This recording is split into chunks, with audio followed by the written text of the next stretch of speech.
2021-yildan buyon Farg'ona viloyatida o'tkazirilib kelinayotgan Onalarga ehtirom festivali bu yil ham Farg'ona viloyatining barcha shahar va tumanlarida yuqori kayfiyatda tashkil etilmoqda.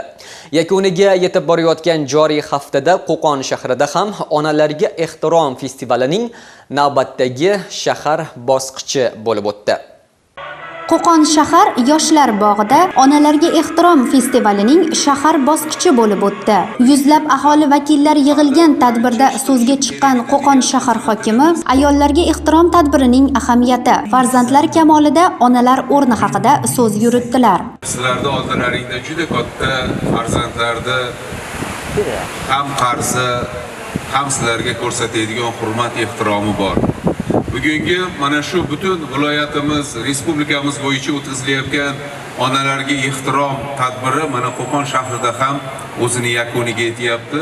Biz hamma narsani tilda gapirishimiz mumkin, lekin albatta buni amalda ona xohlagandek qilib uni qalbiga yetkazib borish bu endi hayotiy tajriba, hayotdagi katta hurmat bo'lishi kerak. Shuning uchun ham ruxsatlaring bilan mana shu katta tadbirimizni men ochiq deb e'lon qilaman. Shundan so'ng shahrimizda ko'p yillar samarali mehnat qilgan, el yurt salomatligi, tinchligi va xotirjamligi, ma'rifati va madaniyati rivojiga hissa qo'shgan onajonlar taqdirlandilar. Onalarga ehtirom festivalini shahar bosqichi o'tkazilmoqda. Bunda onalarimiz eng mehnatkash ona, eng yaxshi tadbirkor onasi, eng yaxshi mutaxassis onasi, yurt fidoyisi onasi kabi nominatsiyalar bo'yicha taqdirlanishdi. Bundan tashqari ibratli oila ko'rik tanlovini shahar bosqichi g'oliblarini ham taqdirladik. Men o'ylaymanki, bugungi tadbir juda ham yuqori saviyada o'tib, barcha onalarimizga, ayollarimizga ko'tarinki kayfiyat baxshida etdi.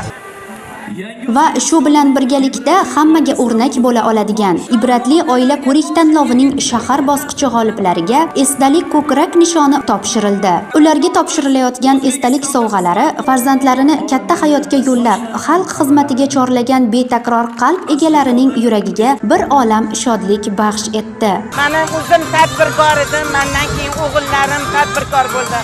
Hozirgi kunda o'g'lim Avazxon Abdurahimov, Davronjon Abdurahimovlar tadbirkorligida yaqin 1000 ga yaqin odamlar ish bilan ta'minlangan. Qizim Orasaxon Usmonova ham bugungi kunda tadbirkor. Men baxtli onaman. Uchovi farzandim ham tadbirkor, uchovi farzandim ham mehnatkash. Men hammaga shunday farzandlarni butun Qo'qon xalqiga, butun O'zbekiston xalqiga mana shunday oqil, mehnatkash, ishbilarmon farzandlar bo'lishini tilab qolaman. Xalqimizning taniqli hamda suyukli san'atkorlari tomonidan ijro etilgan go'zal kuy-qo'shiqlar hammani raqsga chorladi. Bu yerda ishtirok etayotgan har bir vatandoshimiz ko'nglida shukronalik bor. Ularning kayfiyati, ruhiyatidagi quvonch opa-singillarimizni yanada faol mehnat qilishga, oilalarini obod va farovonligini ta'minlash yo'lidagi sa'y harakatlariga rag'bat bag'ishlaydi. Ayollari qadr topgan yurtda yashamoq baxti ko'ksimizga iftixor olib kiradi.